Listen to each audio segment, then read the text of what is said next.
You just realized your business needed to hire someone yesterday. How can you find amazing candidates fast? Easy. Just use Indeed. Stop struggling to get your job post seen on other job sites.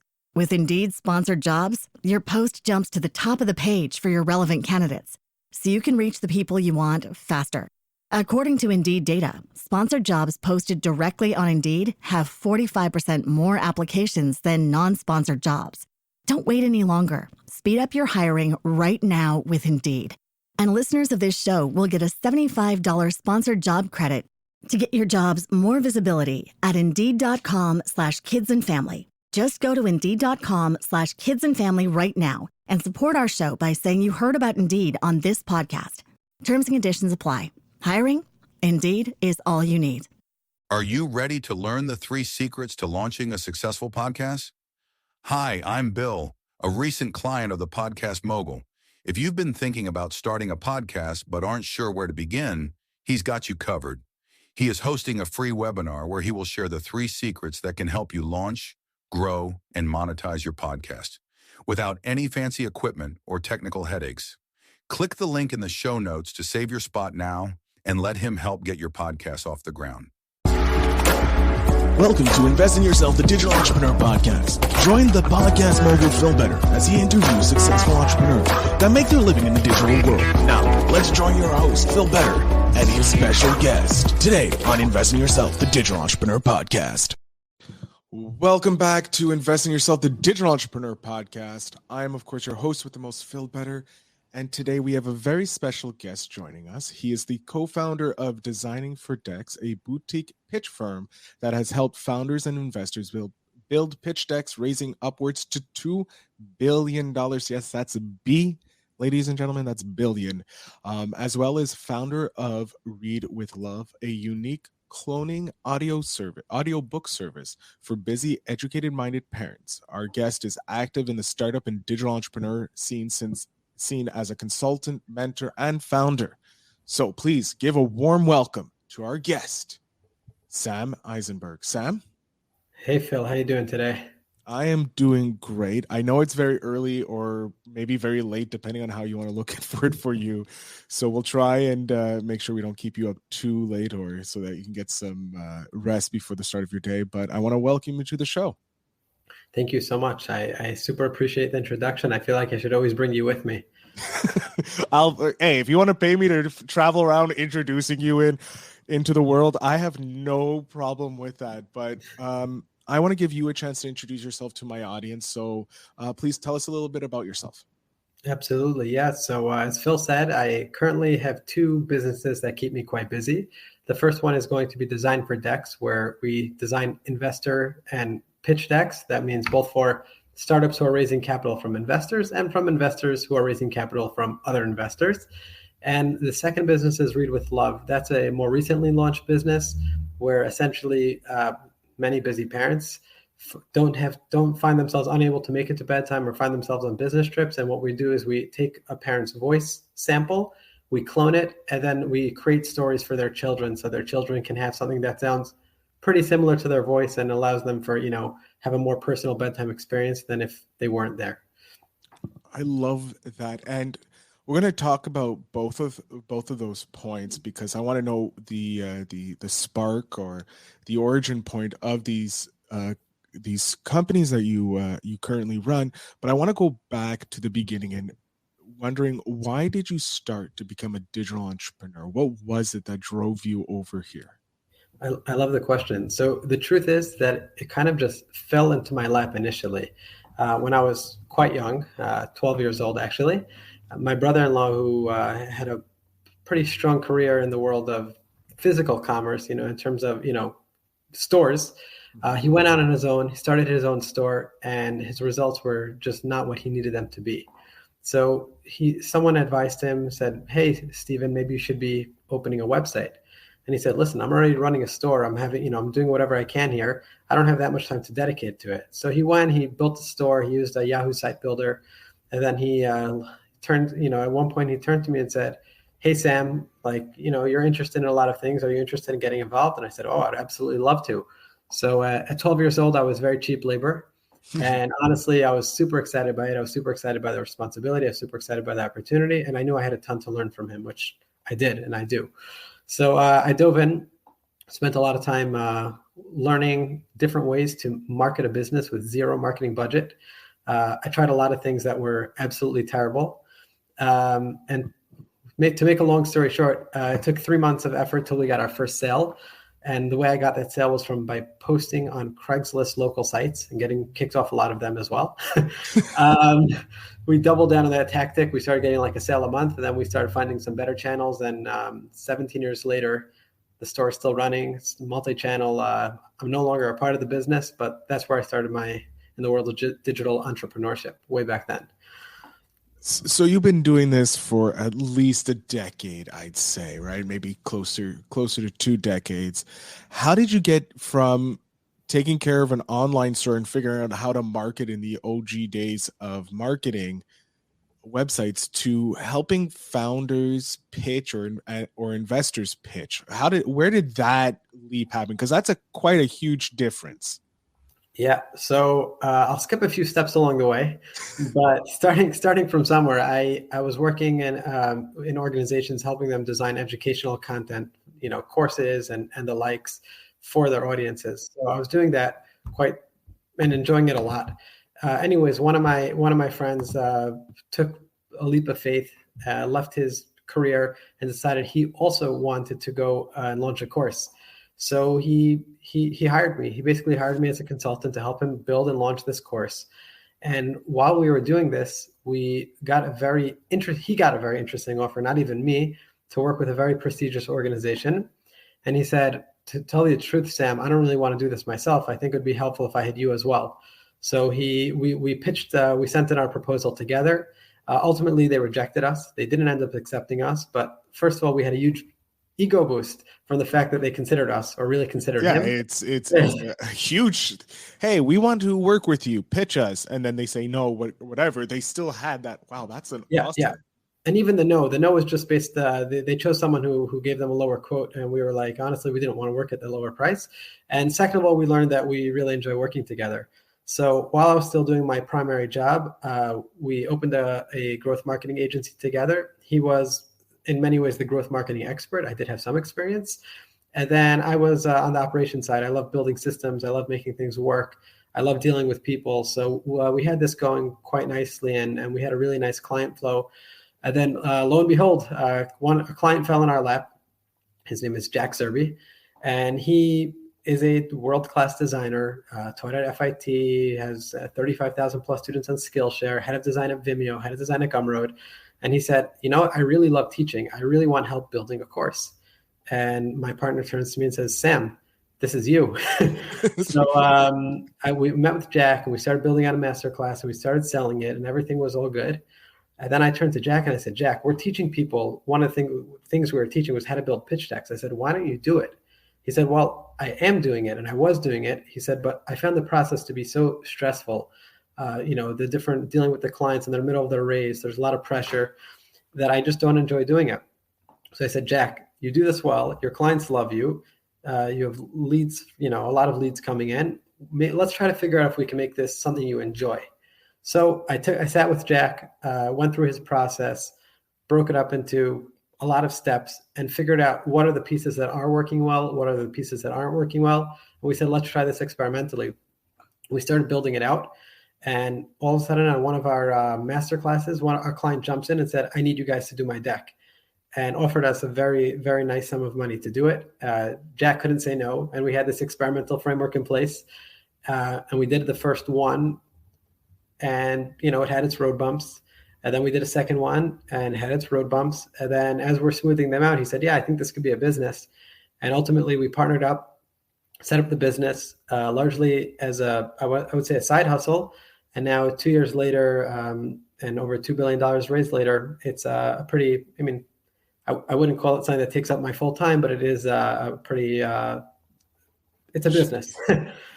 No, but I like how you said we started as a side hustle, because Jack was like, yeah, this can make some money. And it's always like most large investors and millionaires and billionaires, they have multiple streams of income. having this little stream of income, even if it's minute, still compounds over time. Like you said, in 2 years, it went from a side hustle to something that's not maybe your main hustle, but your bigger priority, while you set up this second, your essentially your second side hustle. Yeah, absolutely. So that's exactly what it is. I mean, we set it up as a side hustle. It operates very efficiently. The way we work with our team, the way we work with our clients, it's all systematized. Our clients love it. We enjoy it. And now in order to grow, we just need to put our foot on the gas and start bringing in more clients. And we recently started doing that as well. So yeah. I love that for you. Were you always interested in the systematizing things, like just working systems and all that, or is this something that you grew to essentially love? It's kind of my nature. And the funny thing is, I have 6 siblings. I speak to them all the time, and they're all the same exact way. So I guess it's something that either it's in our genes or our parents embedded in us. I'm not sure what it is, but all of us, and we all work in very different industries, but we all do the same in the places we work. So yeah, it's something I've always enjoyed, and it's come in handy, even when you don't have a strict expertise in a niche, but you can partner with an expert, or you can come in and help turn something that's already running to run a lot more efficiently and a lot better. I love that. Some of the companies, I know you may not be able to reveal anything because of NDAs and all that, and that's quite fine. When they come in, what are some of their states like the state of their idea or their pitch, and that, like, how do you take their thing and make it into the pitch that ends up closing the investor? Like, can you take us through like an overview of the process? Yeah, so we're actually hyper focused on the design side, and there's this big misconception around design that I myself held until probably 2 years ago, that design is about making things look pretty, about making things feel on brand or professional. Where in reality, design is a critical part of communication, and we know this. We all know this to an extent. We see it on landing pages, how they make us feel, but we're not always fully in tune with it. In pitch decks, because they're so high impact, investors see so many decks, and they have such a short period of time to really understand what this new business idea is, that the design communication is so critical. So that's what our process really is we're taking decks, usually at the state where they know that they have their narrative, even if they're still adjusting it. They have their content more or less in place on each slide, but they're not, but they want to make sure that their messaging is extremely tight. And then we say, what we do is we flip the table. We say, don't pitch me your company, give me your deck, and I'm going to pitch to you what I understand. And basically what we're doing with that is 2 things. First of all, we're making sure that their content is actually clear, because if it isn't, no matter how good the design is, the deck won't be good. Mm-hmm. And that's kind of a value add. We're not here to do that, but we've seen enough decks, we've worked on enough decks that we do have where to give value there. The second piece is that we want to make sure that we're catching what's the main message. Every slide should have one main message that you want to stick in someone's head. And if we're not able to tell them that based on looking at the slide, it means that there's something not communicating correctly in terms of the hierarchy, in terms of priority, in terms of where something is placed. So I'm not the designer, right? I have a team of designers. At this point, I do have a pretty strong understanding of it, but we want to make sure that we understand what is the main message they want to get out on each slide. We ask them that, and then based on design communication tools we're using, we then go and build it that way. So that's in terms of sizes, that's in terms of spacing, that's in terms of placement, and with charts and graphs, the types of graphs we use. I can give an easy example. A classic competitor slide that you'll see in many presentations, not just pitch decks, will include an X and a Y axis, and then quadrants. And then you're going to place your company somewhere in the upper right quadrant, and you're going to place, all your competitors somewhere else along the line. And a lot of people do that with, pitch decks as well. In our view, when a person has about 3 seconds to grasp your slide, that's a critical error, because first of all, it opens more questions than it answers. When I'm looking at that slide, I'm always thinking, hey, why are they somewhere in the top left? I find it less difficult to use, or whatever you're comparing on. Mm-hmm.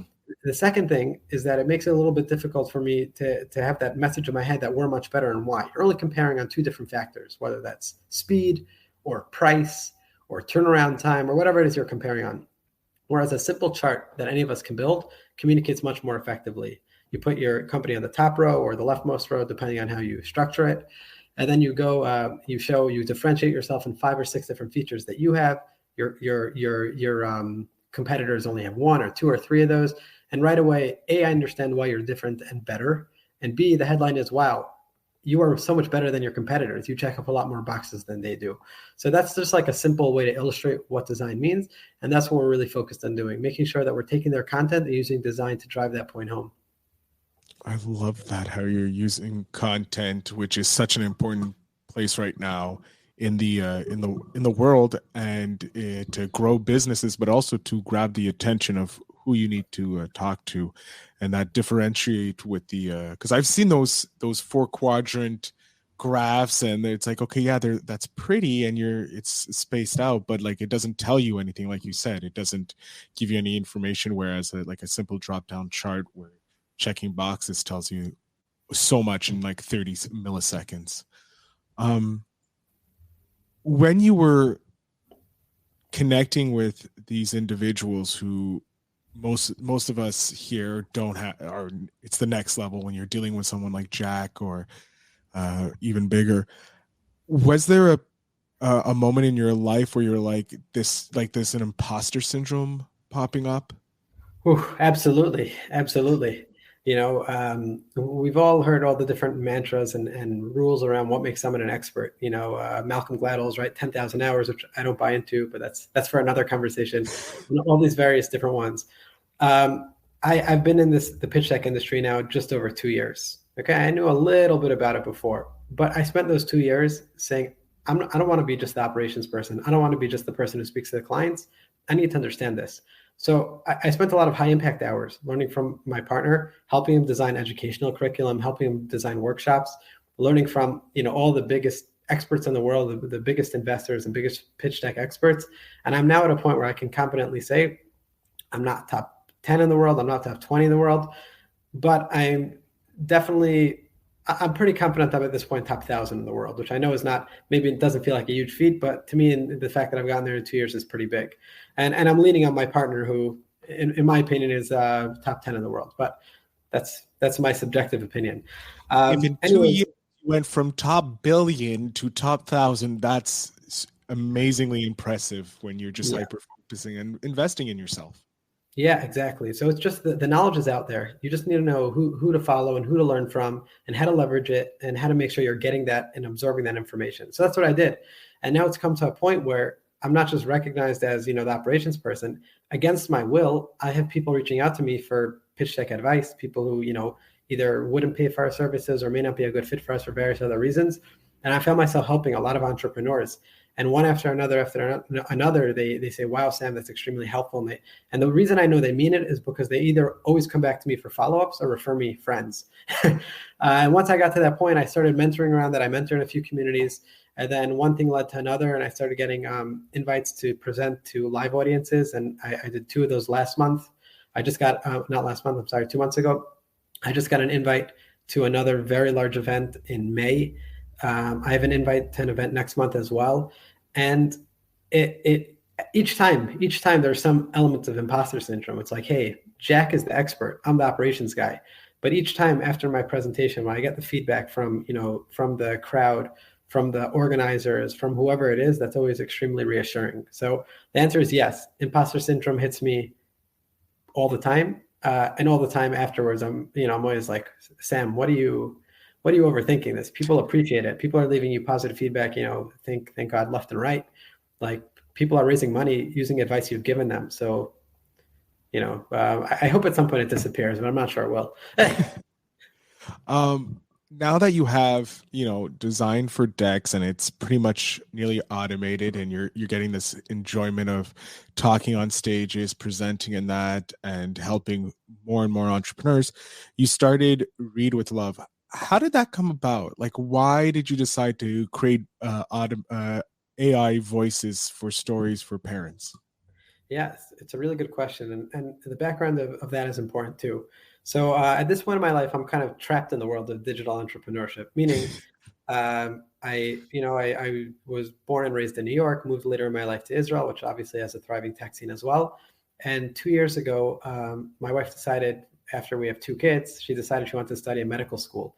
And Israel has a close partnership with Hungary. And ultimately, we moved to Budapest, Hungary, where we live now, and where she's studying in medical school. So now I find myself in a country where I don't have much of a network. I don't speak the language, and I don't even have citizenship. So I have to be working digitally. I have to be evolving digitally. So that's the first important piece of context.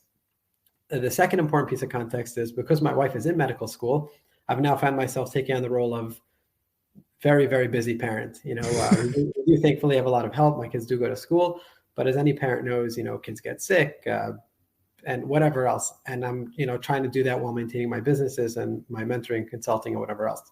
So I tend to keep an idea pad of ideas that are interesting to me. And I have a Notion pad that's now 36, 37 ideas long. And I have a process I put it through. And each idea, very many of them, I eliminate based on the fact that, hey, as a business owner, as a father of 2, I just don't have the bandwidth to develop them. And that's just being fully honest with myself. Even if I love the idea and I think there's a market for it, I don't have that time. This idea I hit on, I don't know where the inspiration came from, but I was reading about, generative AI, right? It's a very hot topic now. And I was reading about voice cloning. And I said, hey, how good is it actually? So I downloaded a voice cloning program, gave it 10 minutes of, my voice, and it came out and I said, wow, that is really good. And then I don't know if the idea was inspiration because my wife gives my kids audiobooks sometimes, or maybe, I don't know what it was. I turned and I said, you know what? My wife is rarely at bedtime. Maybe my kids would appreciate hearing her voice at bedtime. So I said, let's try it. I had my wife record for 10 minutes, cloned her voice, took a classic bedtime story. I took Hansel and Gretel. That was the first one I took, played it for my daughter, and she loved it. And I said to her, I said, do you know who that was? She said, yeah, it's Mom, obviously. I'm like, no, it's not Mom. It's actually a robot. And she's like, no, she's like, it's Mom. Like, don't be silly. And I was like, wow, this is pretty powerful. So to me, I can tell, that as a robot, it's not perfect. Yeah, voice cloning isn't 100% perfect. It doesn't have the full emotion and all of that. But the fact that my kid loved it so much, I said, wow, maybe there's something there. So I tried it with a few more kids, and the same thing. The parents were like, this doesn't sound 100%, but we'll try it with our kids, and their kids loved it. So I went ahead and I tried to see building the unit economics and trying out different providers and building systems and hiring someone that I can train on this as well. And I built it out just a few months ago, and things moved slower than I would like to, but it's built out. It works. We're starting to get our first paying customers. We have now, I think, our 6th order just came in, not a huge number, but we do have people ordering it, and we're getting feedback, excellent feedback, and also critical feedback. We're still new. We're still learning what we're doing. And I respect that. And I anytime I get critical feedback, the first thing I do is try to hop on a call with the person or send them an email to really understand, we want to make this really good. Right. And make sure obviously to take care of them as well, because they're our first customers. They're our big believers. So yeah, that's kind of where it is. It's a tool, I tried with my kids and they enjoyed it, tried with other kids and they enjoyed it. And now bring it to the market and see what the market thinks about it. I think it's a genius idea because it allows parents like busy parents to, have these great assets. So when they are traveling and they're like, hey, I can't be there for bedtime, but it's like the Teddy Roxbury's when we were younger. I don't know if you had Teddy Rock. No. Not familiar. Well, I'm aging myself. My God. I never thought that would happen. It was just a teddy bear that you could put a tape in and it would just talk to you, but it was a pre-played tape. Again, I'm old. We had cassettes. So, but people would play around with it and put AC/DC in it. And now you have Teddy Ruxpin singing AC/DC, right? So it's similar to that old technology where we want to hear stories, right? But now you get it even more familiar with, thanks to you and the voice cloning. Yeah. And I think it's cool. I think it's really cool. And and as I speak to more people, parents, people who express interest in the product, I'm learning more and more about, additional audiences and additional use cases. The one that keeps coming up, which I'm very hesitant to pursue, is people saying that, people who are soon to die can create kind of like a legacy for themselves and have a voice for their children and grandchildren. I know there are actually organizations doing that. I don't feel comfortable in that role just yet, but that does exist. Obviously, military parents is a very relevant use case. I did serve in the military, but I wasn't a parent at the time. And for that's definitely an interesting audience. And I'm finding more and more and more. And I found even one of my first adopters was a woman who said she actually is there for bedtime, but she's so wiped at bedtime. She said she'll just play it for her kids and sit next to them and interact with them. They'll have questions and it's fine, but at least it feels somewhat more personal. So yeah, we're learning as we go. We're adjusting, trying to improve user experience, trying to improve output. And the other thing that's really in our favor is the technology, because the technology just keeps getting better and better, which is really cool. I love it. And I like how even though you're not at the perfect point yet, you understand that it's a constant fail to perfection or fail to the best product for your client. And you're always trying to reinvent, and you went on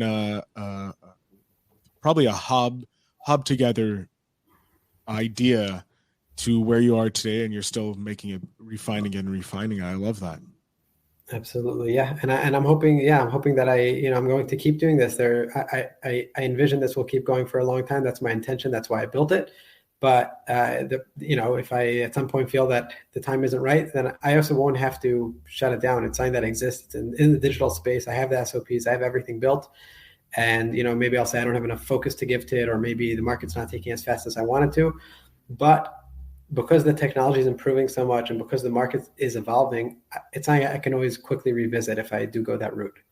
Yeah, it's just this little thing that can continually grow as the time goes, and you can pump in when you need to pump in, or just let it coast along.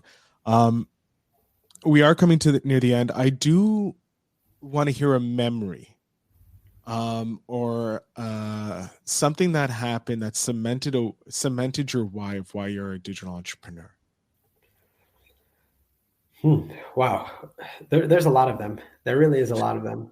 But I would say without a doubt, getting that first order when I was 12 years old in a world I knew nothing about, using a tactic that I had zero optimism. I mean, I tried a lot of tactics. That one I was able to see in Craigslist. They showed me the ticks as people were visiting. I said, I'm getting visits.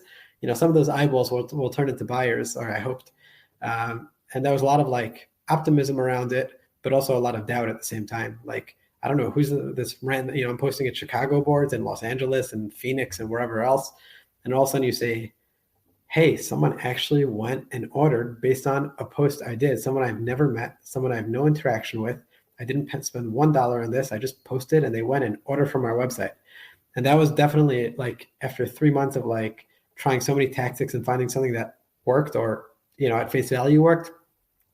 I said, wow, this is an incredible world. And I decided, I don't know if it was at that very moment or maybe a little bit later, that I'm going to build websites. I'm going to build websites and build web stores. And the truth is, that would have been a terrible idea. I'm not that good at it. And there's a lot of people who do it much better than me. And there's a lot of, at this point, platforms, Shopify, and the like, that make it super simple. But that was what I decided. And I actually got paid by 2 more people to build websites for them. They're both quite terrible. But I did do that. And only later, well after high school, military, only at that point did I actually come back and revisit it and dive back into it. But I think that little seed planted at 12 years old has definitely set the tone for the next 20 plus years. Oh, I love that. I love how it was that first seed 12 years ago, the trust that someone had in you to invest in your knowledge. We're coming to the spark question of the show. Love these questions. And I would like to know, or the question is, name something you'd like to celebrate with me. Is there a recent win that you've had that you haven't had a chance to celebrate and you would like to celebrate with me today on the show? Yes, absolutely. Wow, there's been more than one, to be honest. It's been a tough few months followed by a good few weeks. It's funny how things work. Let me just think which one I want to share. 1 second. Give me 1 second. Take your time.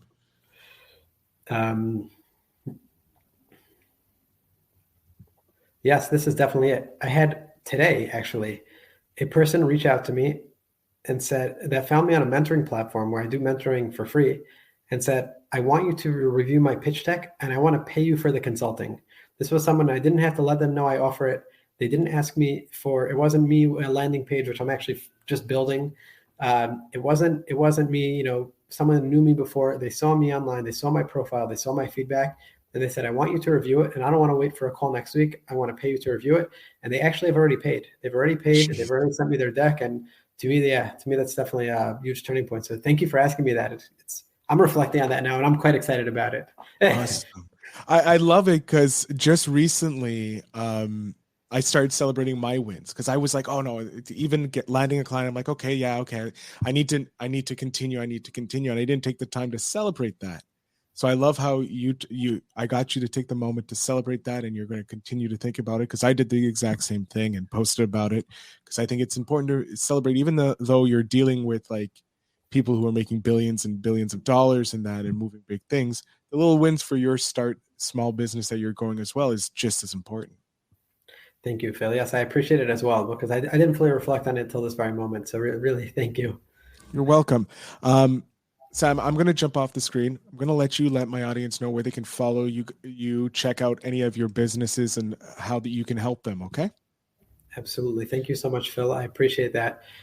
So yes, designfordecks.com. We try to keep it simple. There you can find our deck business. We're going to be publishing soon more resources and actually refreshing our website. So if you're seeing this after March 1st, then fantastic. As well, Read with Love, that would be READWITH.LOVE. That's the website. You can check it out. If you have feedback, if you have thoughts, if you have ideas, please send them to me. I'm not all that active on social media, but LinkedIn, you can find me at Sam Eisenberg, Sam Shmuel, my Hebrew name, SHMUEL Eisenberg. And I would love also, feel free to connect with me. Feel free to send in your comments. Feel free to get in touch with me. And I also do share pitch deck tips for the broader audiences there as well. So if that's something that interests you, follow along and let me know where I can help. So thank you so much. I appreciate your listening today. I appreciate you joining us, and especially you, Phil. I appreciate you inviting me and having me on your show. Thank you so much.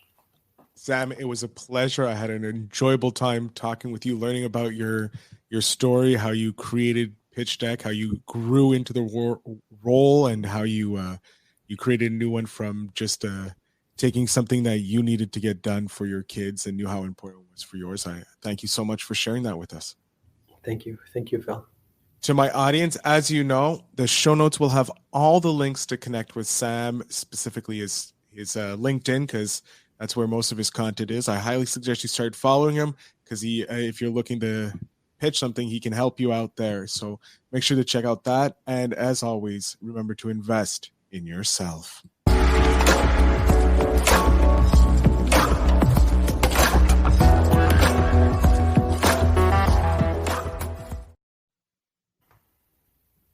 Thanks for tuning in. Now it's time to take the next step. When you're ready to dive deeper into how to launch, grow, and monetize your podcast, Phil's got something special for you. Join him for a free webinar where he'll reveal the 3 secrets that have helped countless entrepreneurs succeed in podcasting. Click the link in the show notes to save your spot, and let's turn your podcasting dreams into reality. You just realized your business needed to hire someone yesterday. How can you find amazing candidates fast? Easy. Just use Indeed. Stop struggling to get your job post seen on other job sites. With Indeed sponsored jobs, your post jumps to the top of the page for your relevant candidates, so you can reach the people you want faster. According to Indeed data, sponsored jobs posted directly on Indeed have 45% more applications than non-sponsored jobs. Don't wait any longer. Speed up your hiring right now with Indeed. And listeners of this show will get a $75 sponsored job credit to get your jobs more visibility at Indeed.com/kidsandfamily. Just go to Indeed.com/kidsandfamily right now and support our show by saying you heard about Indeed on this podcast. Terms and conditions apply. Hiring? Indeed is all you need.